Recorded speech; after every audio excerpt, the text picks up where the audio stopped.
전에 서울에 있던 교회에서 여집사님들 소그룹 성경 공부를 인도한 적이 있습니다. 한 분은 공부를 시작하면서 한 주간 동안 있었던 감사한 일을 한 가지씩 말해 보자고 했습니다. 그래서 돌아가며 이야기하던 중 어느 집사님이 자기 차례가 되니까 이렇게 말했어요. 아이고, 감사하지 않은 일이 있나요? 모두가 다 감사하죠. 저는 그저 모든 게 다 감사해요. 그래서 그만 그 다음부터는 말이 끊기고 말았습니다. 맞는 말이지요. 모든 게 다 감사하죠.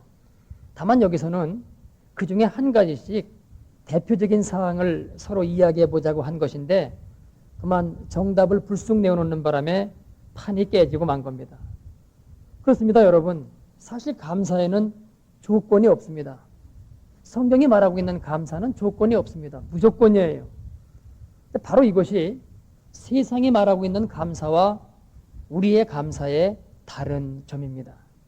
그래서 데살로니가전서 5장 16절로 18절은 항상 기뻐하라, 쉬지 말고 기도하라, 범사에 감사라고 하여서 감사는 조건이 없다. 그러니 범사에 모든 걸 감사라고 말씀하고 있습니다. 그리고 그 다음 말씀은 이것이 너희를 향하신 하나님의 뜻이라고 또한 말씀하고 있습니다. 오늘 우리는 맥주감사 주일로 지키고 있습니다. 사실 우리 가운데 농사를 짓는 분은 없습니다. 그러나 그 대신 자기 직업은 다 있습니다. 혹 직업이 없는 분이라도 어쨌든 우리들 각자의 먹고 사는 문제를 이제까지 해결받았기에 지금 우리가 여기에 와 있습니다. 간혹 어떤 분들은 도시교회에 추수감사나 맥주감사가 필요하냐, 농사도 안 짓는데 어째서 농경시대에 있었던 감사절기를 지금 우리가 지켜야 하느냐 이렇게 말하기도 합니다. 그러나 여러분, 당시에는 모두가 농사를 지었으니까 이와 같이 봄과 가을에 추수라는 명목으로 감사를 드린 겁니다. 따라서 그 감사가 단지 추수에 대한 감사냐 아니면 감사하고자 하는데 모두들 농사를 짓고 있으니 그것이 맥주감사와 추수감사라는 형태로 나타난 것이냐 하는 이런 관점에서 이 문제는 보아야 합니다. 그 감사가 단지 추수에 대한 감사였다고 하면은 사실 그것은 엄밀한 의미에서 하나님이 원하시는 진정한 감사는 못 됩니다. 내게 유익이 있기 때문에 드리는, 그래서 조건이 있는 감사가 되고 말기 때문입니다. 추수도 감사하지만 하나님의 모든 은혜가 감사해서 이 추수의 계절에 드리는 것, 그래서 추수보다 감사가 먼저일 때 그것이 진정 하나님이 원하시는 감사가 되는 것입니다. 오늘 우리가 드리고 있는 이 맥주 감사도 마찬가지입니다. 그간의 모든 삶에 감사해서 드리는 것이어야지 농사도 안 짓는데 웬 맥주 감사냐라고 하면은 이건 감사의 본질, 신앙의 본질을 잊은 태도입니다. 지금 우리 교회에 여러 가지 면에서 어려운 상황 가운데 계신 분들이 꽤 있습니다. 오늘 저는 이런 분들에게 하나님의 음성이 들려지기를 원합니다. 하나님이 원하시는 감사의 본질이 무엇 때문에 감사가 아닌 어떤 경우에도 감사해야 하는 것임을 전제한다면 감사의 내용이 있는 분이거나 없는 분이거나 오늘 이 자리에서 예배드리는 모든 분들에게 진정한 감사가 있어지기를 원하는 것입니다. 오늘의 본문 말씀은 하나님과 동행하며 하나님의 백성을 애굽의 노예 생활로부터 해방시킨 모세가 자신의 임종을 앞두고 이스라엘 백성들을 향하여 남긴 마지막 말씀 가운데 한 부분입니다. 모세는 여기에서 지금까지 자신이 믿고 신뢰하였던 하나님이 어떤 분인가 하는 것을 설명하고 있습니다. 그래서 모세는 여호와 하나님을 자기 백성을 눈동자같이 지키며 보호하시는 분으로 묘사합니다. 그러면서 그 첫 내용을 여호와의 분깃은 당신이 택하신 당신의 백성이라는 말로 시작하고 있습니다. 9절입니다. 여호와의 분깃은 자기 백성이라 야곱은 그 택하신 기업이로다. 여러분 기억하십시오. 하나님이 관심을 갖고 계신 것은 이 땅도 아니고 하늘도 아니고 우주의 삼라만상도 아니요 우리들 자신이라고 하는 사실입니다. 여호와의 분깃은 자기 백성이라 야곱은 그 택하신 기업이로다. 여기 지금 야곱이라는 표현도 하나님이 평생 야곱과 함께 하셨던 데서 연결된 것으로 이 말도 역시 하나님이 택한 자기 백성들을 지칭하는 말입니다. 결국 이 구절 말씀을 신약적으로 풀이하면 여호와의 분깃, 그것은 예수님을 믿고 따르는 우리들이라는 거고요.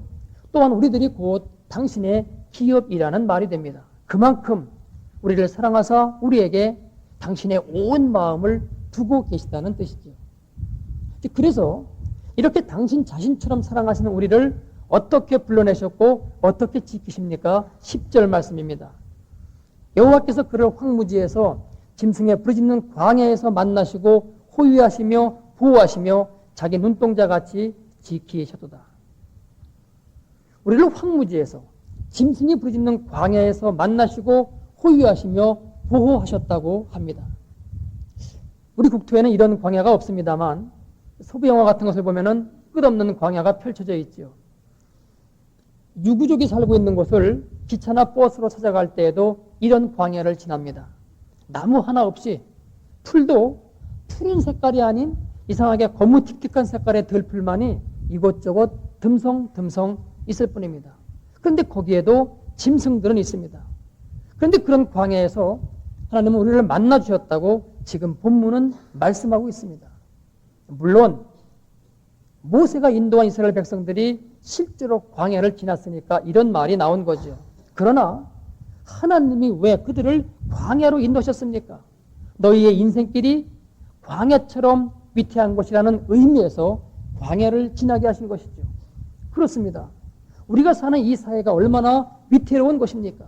그래서 광야 같은 것입니까?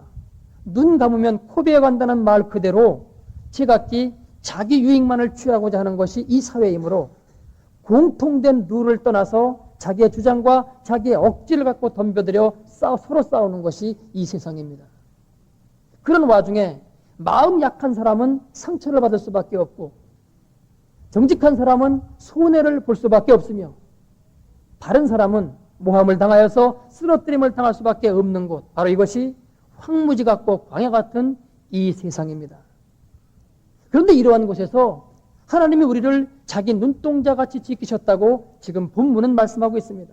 여러분, 눈동자가 어떻게 보호되고 있나요? 우선 이 중요한 두 눈이 손상을 입지 않도록 웬만한 충격에는 끄덕도 하지 않는 두개골 안에 넣어서 보호하십니다. 즉 두개골에다가 큰 골을 2개 파서는 이곳에다가 안전하게 우리의 눈을 간직해 놓으셨습니다. 그리고 그 겉에 눈꺼풀이 있게 하여서 위험할 때는 눈을 감아서 눈동자를 보호하는 것은 물론이거니와 잘 때도 눈을 감고 있으면 눈이 마르지 않게끔 보호하십니다.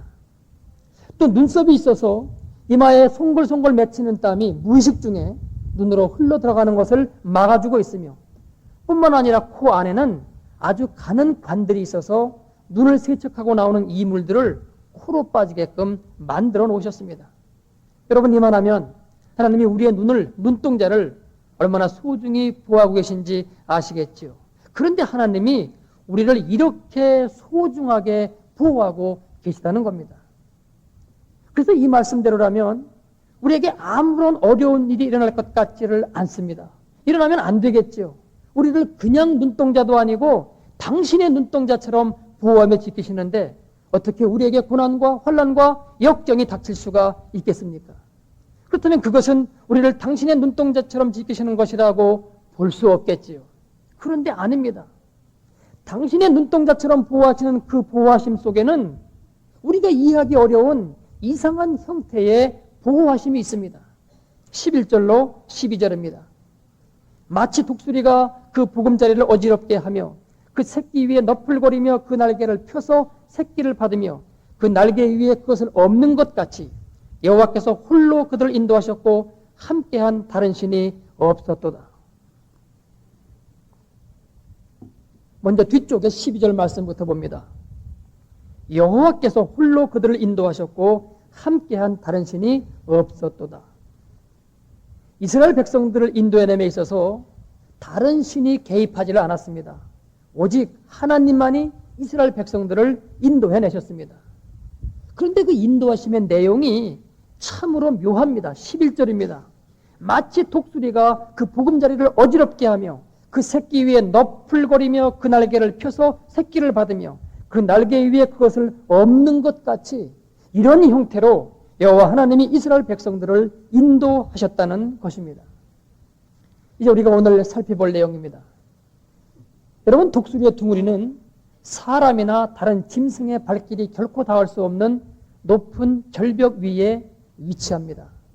그 안전성이 뱀도 접근하기 어려운 그런 곳에 짓는다고 합니다. 그리고 거기에 자신의 털이나 아니면 다른 어떤 포근한 것들을 입으로 물어다가는 깔아놓아서 아주 안락한 집을 마련하고는 거기에서 새끼를 기릅니다. 새끼들은 더없이 편한 그 안락한 보금자리에서 그야말로 아무 염려 없이 커가기 시작합니다. 눈만 뜨면 푸른 창공이 올려다 보이고 조금 커서 아래를 내려다보면 수많은 산봉우리들이 그 시야에 들어옵니다. 혹 장대비가 쏟아진다고 하더라도 아무런 문제가 없습니다. 그곳에는 비가 들이치지를 않기 때문입니다. 그래서 자신들의 천국에서 태평성대를 구가하며 어미가 물어다주는 먹이를 받아먹으며 조금씩 자라갑니다.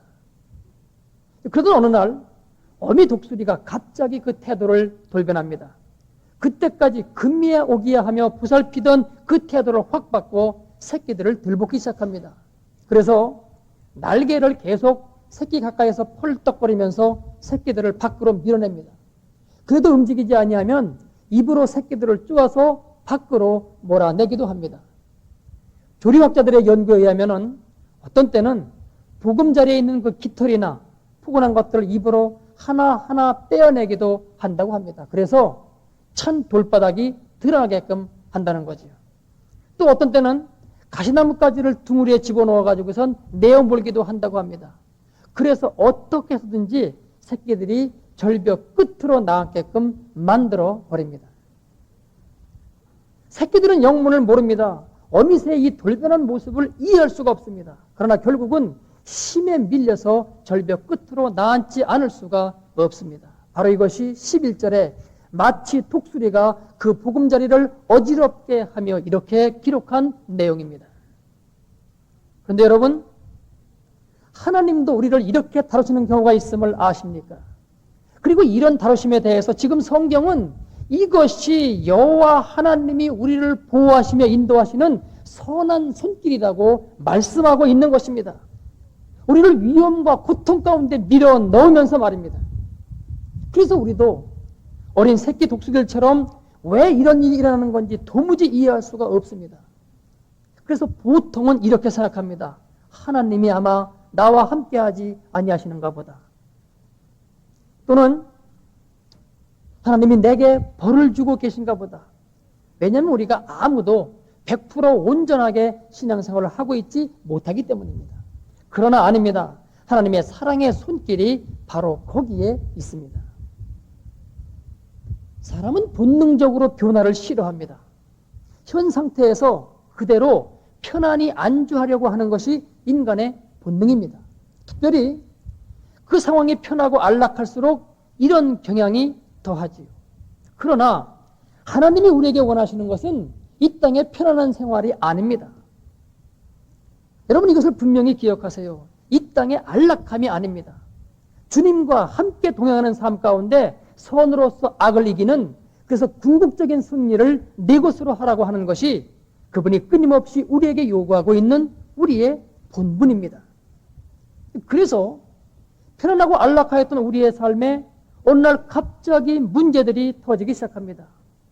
직장을 잃는 사건이 발생되기도 합니다. 사업에 부도가 나기도 합니다. 건강에 문제가 생깁니다. 인간관계에 어려움이 찾아옵니다. 부부관계에 문제가 생기기도 하고 자녀들이 갑자기 이상한 짓을 하기도 합니다. 믿었던 사람으로부터 배신을 당하기도 합니다. 하나님이 우리를 절벽 끝으로 몰아내고 계시는 사건들입니다. 하나님이 당신의 날개로 우리의 보금자리를 어지럽히고 계시는 것입니다. 그래서 이것은 그동안에 편안했던 생활에서 이제는 내가 원하는 곳으로 가거라, 내가 원하는 사람으로 바뀌어라, 믿음의 대장부가 되어라 하시면서 우리를 몰아붙이시는 사건입니다.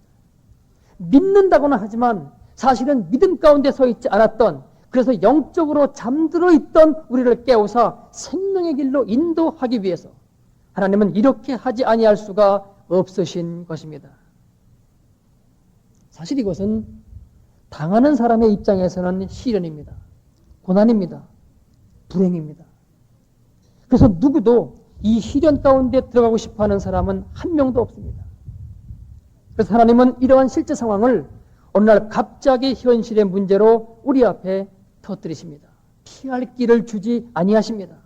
그래서 그동안 도상 연습으로 말로만 하고 있던 믿음이라는 것을 실제 상황 속에서 훈련시켜 가기를 시작하십니다. 이제는 하나님이 원하시는 수준의 참된 믿음을 내 것으로 소유한다고 하는 목적하에 하나님 특유의 인도하심과 보호하심이 시작되는 것입니다. 그러면서 하나님이 계속해서 말씀하시는 것은 이것이죠. 지금 내가 있는 곳은 내가 원하는 자리가 아니니 이제 그만 나오거라. 여러분 아브라함의 예를 보세요. 갈대우르를 떠나가지고선 그리고선 가나안 땅으로 가끔 하십니다. 그러나 중요한 것은 무엇입니까? 가나안 땅 자체가 목적지가 아니라고 하는 것입니다. 갈 바를 알지 못하고 갑니다. 여러분 그 과정 가운데 하나님이 주시는 것은 뭡니까? 그에게 믿음을 주려고 하셨던 것이죠. 가나안 땅은 보이는 목적지일 뿐이고 실제 하나님이 목적하시는 것은 그에게 말씀을 따라 순종해 가는 그러한 믿음을 하나님이 원하셨던 것이죠. 그러니까 지금 우리에게 어디로 나오라는 겁니까? 하나님 앞으로 가까이 나오라는 겁니다. 바로 거기가 믿음의 자리이기 때문이죠. 독수리 새끼들이 어미에게 쫓겨서 마지못해 절벽 끝에 나오면 어미 독수리는 새끼를 긴 날개 위에 얹어서는 더 높은 창공으로 올라갑니다. 새끼들은 본능적으로 잔뜩 웅크릴 수밖에 없습니다. 불안하게 이럴 데가 없는 거지요. 그런데 어미 독수리가 갑자기 그 두려움에 떨고 있는 새끼 독수리를 사정없이 떨어뜨려 버립니다. 그때 새끼 독수리의 비명을 인간의 말로 번역한다면 나 죽는다 하는 공포의 비명일 수밖에 없을 겁니다. 그러나 어미는 그 비명에는 아랑곳하지 않고 새끼가 떨어지고 있는 모습만을 주의 깊게 지켜보고 있습니다. 이제 조금만 더 떨어지면 땅바닥에 부딪혀 즉사할 것 같습니다. 그때 어미 독수리는 쏜살같이 급강하여 자신의 그 큰 날개로 새끼를 받습니다. 그리고는 곧 다시 창공으로 올라가서는 다시 떨어뜨립니다. 바로 이것이 11절에 마치 독수리가 그 보금자리를 어지럽게 하며 그 새끼 위에 너풀거리며 그 날개를 펴서 새끼를 받으며 그 날개 위에 그것을 없는 것 같이라는 본문의 내용입니다. 독수리가 이 훈련을 몇 번이나 반복하는지 우리는 알 수 없습니다. 그러나 분명한 사실 한 가지는 새끼가 땅에 떨어지지 아니하고 스스로 자기 힘으로 날아오를 때까지 이 훈련을 계속 시킨다는 것입니다. 여러분 동물의 일이고 남의 일이어서 그렇지 이 연단의 한가운데 있는 새끼 독수리는 지금 공포의 연속입니다. 어미가 계속 사정없이 떨어뜨리고 있기 때문입니다. 그래서 그야말로 죽을 지경입니다. 우리가 고난 가운데 있을 때에 그것은 당해본 사람만이 압니다. 당해보지 않은 사람은 절대로 모릅니다. 안다고 할 때 그것은 그 상황과 그 고통을 이해하는 정도이지 실제로 땅에 떨어지고 있는 그 공포는 결코 알 수가 없습니다. 그래서 하나님은 우리 각자에게 이러한 고난과 고통을 실제로 주십니다. 그래서 실제로 살아있는 믿음, 생동하는 믿음, 말씀대로 역사하는 믿음을 네 것으로 하라는 거지요. 그러나 당하고 있는 우리는 죽을 지경입니다. 그러나 여기에 분명하고 확실한 진리 두 가지가 있습니다. 한 가지는 어미 독수리가 절대로 자신의 새끼가 땅에 떨어져 죽도록 내어버려두지 않는다고 하는 사실입니다. 그리고 그러기 위해서는 새끼가 떨어지고 있는 그 과정에서 잠시라도 한눈을 팔거나 방심해서는 안 됩니다. 온 감각이 100% 떨어지고 있는 그 자기 새끼에게 가 있습니다. 고난 가운데 있습니까? 연속되는 환난 가운데 있습니까? 제가 100% 책임지고 장담합니다. 하나님은 여러분을 절대로 이 땅에서 망해서 죽게끔 내어버려두지 아니하십니다. 여러분 이 사실을 믿으십시오. 하나님께서는 우리를 어렵고 힘든 고난의 과정을 통하여 연단시키시지만 절대로 망해서 죽게끔 하시지는 않습니다. 겉으로는 전혀 헤어날 길이 보이지 않음에도 불구하고 이상하게 하루하루를 넘기고 있는 기적을 우리는 체험합니다. 하나님의 손길이 함께하고 있는 증거이죠. 그래서 틀림없이 당신의 날개로 우리를 받아주시는 것입니다. 두 번째 진리는 독수리 새끼가 수없이 계속 떨어지고 있습니다만 결국 그 훈련 가운데 어느 날 스스로 날개치며 창공으로 비상하는 날이 반드시 오게 된다는 사실입니다. 여러분, 우리도 마찬가지입니다. 하나님의 이 훈련이 계속되는 가운데에 반드시 믿음으로 제 스스로 굳건하게 설 수 있는 날이 언젠가 우리 가운데 다가오기 시작합니다. 여러분, 이 사실도 믿으십시오. 그러나 문제는 이때까지의 이 연단의 과정입니다. 예수를 믿고 신앙생활을 하고 있음에도 불구하고 이런저런 문제가 끊임없이 이어지고 있습니다. 열심히 기도하는데 어떤 것들은 몇 년씩 응답이 없습니다. 하나님은 분명히 이 병을 고칠 수 있는 능력이 있으신 분인 것을 믿고 있는데 그 병이 그리 잘 낫지 않고 있습니다. 하나님이 응답지를 않으세요. 왜 그럴까요? 저는 분명히 믿습니다. 하나님이 우리의 유익을 위해서 목적을 가지시고 지금도 공중에서 계속하여 우리를 떨어뜨리고 계시는 중이라는 사실을 말입니다. 당연히 이 연단 가운데 있는 분들은 힘들고 어렵습니다. 고통과 고난의 세월입니다. 그래서 지치기도 하고 정말 하나님이 이 상황 속에서 나와 함께 하신다는 거야 이런 회의에 빠질 수도 있습니다. 그러나 여러분, 땅에 떨어져 죽기 직전의 이 위험한 상황을 하나님이 지금 보고 계시며 또한 나를 그 날개에 받으실 준비도 하고 계심을 우리는 볼 수 있어야 됩니다. 이것이 믿음입니다. 여러분이 하나님의 자녀이심을 확신하십니까? 그리고 여러분 주변의 사람들이 이 사실을 알고 있습니까?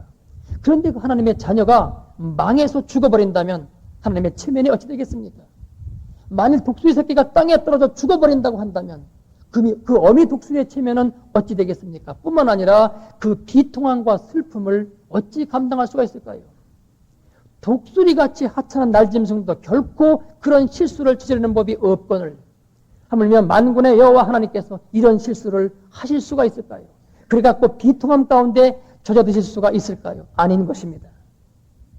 그래도 문제는 우리가 언제까지 이 어려운 고난 가운데 있어야 하느냐 하는 문제이죠. 그것은 높은 하늘을 힘차게 날아오를 수 있는 믿음의 날개가 생길 때까지입니다. 여러분, 우리의 삶을 실제로 이끌어갈 수 있는 살아있는 믿음은 그리 쉽게 단시일에 자라나거나 완성되는 것이 아닙니다. 변화는 한순간에 옵니다마는 그 다음 성장은 오랜 시간을 필요로 합니다. 마치 독수리 새끼의 날개에 힘이 붙으려면 계속하여 떨어지는 그 연단 속에서 그때마다 몇 번씩 날개를 퍼득거리다가 그 힘이 조금씩 축적되어서는 그 언젠가 힘차게 날게 되는 것과 똑같습니다. 그래서 그 삶에 힘든 고난과 역경을 많이 겪은 사람일수록 그 역경에 믿음으로 응답만 하였으면 그 신앙의 날개가 튼튼해집니다. 당신에겐 어려움이 별로 없었습니까? 이제까지 순적한 길로만 걸어왔습니까? 그렇다면 좀 염려가 됩니다. 당신의 믿음이라는 것이 둥지 안에서 갓 나온 어린 새끼 독수리가 될 수 있기 때문입니다. 그래서 바람이 조금만 불어도 날아가 버릴 수 있는 그런 어린 믿음일 수 있기 때문입니다. 그래서 여러분의 풍요함과 편안함과 행복이 여러분의 믿음을 약하게 만들고 있다면 그것은 진정한 복이 아니기 때문에 저는 절대로 그것을 추천할 수 없습니다. 그러나 여러분의 불안과 고난과 역경이 강한 믿음을 갖게 해주었다면 그것은 할렐루야입니다. 그것은 절대로 조금도 후회할 것이 없는 하나님이 하신 일이기 때문입니다. 그래서 전능하신 하나님의 손길 가운데 붙들려 버렸기 때문입니다. 드디어 독수리 새끼는 반복되는 훈련을 통하여 날개에 힘이 붙기를 시작합니다. 드디어 어느 날 높은 고공을 향해서 치솟아 오르기 시작합니다. 드디어 독수리다운 독수리가 된 것입니다. 하늘 꼭대기에서 그 큰 날개를 펼 때 세상이 다 내 아래에 있습니다. 얼마나 멋있겠습니까? 하나님은 우리가 이런 믿음의 사람이 되기를 원하십니다. 그러므로 여러분, 고난 속에 빠져 있다고 해서 낙심하지 마십시오. 주님의 인도하심과 보호하심을 믿음으로 바라보십시오. 그리고 그 사실을 감사하십시오. 결국 이 모든 역경들이 내게 하늘을 날 수 있는 힘있는 날개를 달아주시려는 하나님의 선하신 인도하심이기 때문입니다. 독수리는 멀리서 폭풍이 밀려오면 본능적으로 그것을 알아챈다고 합니다. 영적인 사람이 본능적으로 악의 세력을 감지하는 것과 똑같습니다. 그래서는 즉시 그 밀려오는 폭풍의 강도에 맞춰 날개의 각도를 조정하고는 기다립니다. 드디어 폭풍이 밀어닥칩니다. 그러나 그 바람은 독수리를 떨어뜨리거나 휘몰아가는 것이 아닙니다. 알맞은 각도로 조종하여 대비하고 있었기 때문에 오히려 바람의 힘을 이용하여 폭풍 위에 더 높은 고공으로 상승하기 시작합니다. 그것은 자기 날개의 힘으로 하는 것이 아닙니다. 기류를 이용하여 거저 올라가는 것입니다. 마치 우리의 믿음이라는 것이 우리를 하나님의 품속에 거저 들어가게 하는 것과 똑같습니다. 그래서 올라간 그곳에는 폭풍이 영향을 미치지를 못합니다. 고요하고 따뜻한 햇볕 아래 밑에 휘몰아치고 있는 폭풍우의 장관을 내려다보면서 그 광경을 즐길 수가 있습니다. 이런 의미에서 강한 날개가 준비된 독수리에게는 폭풍우마저도 전혀 문제가 되지 않습니다. 오히려 그것이 유익을 가져다 줍니다. 평소 어미로부터 사정없는 훈련을 통하여 그 날개를 예비할 수가 있었기 때문입니다. 우리에게 강한 믿음의 날개만 준비되어 있다면 우리의 삶 역시 어떠한 생의 폭풍우가 덮치더라도 문제가 되지 않습니다. 오히려 더 큰 세계를 경험할 수 있는 도약의 계기가 됩니다. 질병이 몰려오고 있다고 하십시다. 믿음의 날개만 분명하면 날개의 각도를 30도로 조정하고 기다리면 됩니다. 경제적인 어려움이 닥쳐옵니다. 이때는 60도의 각도로 조정하고 기다리십시오. 드디어 폭풍우가 밀려옵니다. 그러나 그 폭풍우는 놀랍게도 우리를 더 높고 더 깊고 더 넓은 세계로 인도하기 시작합니다. 그리고 그곳에는 기이한 평강이 있고 안식이 있고 넘치는 기쁨이 있고 새로운 또 다른 세계가 있습니다.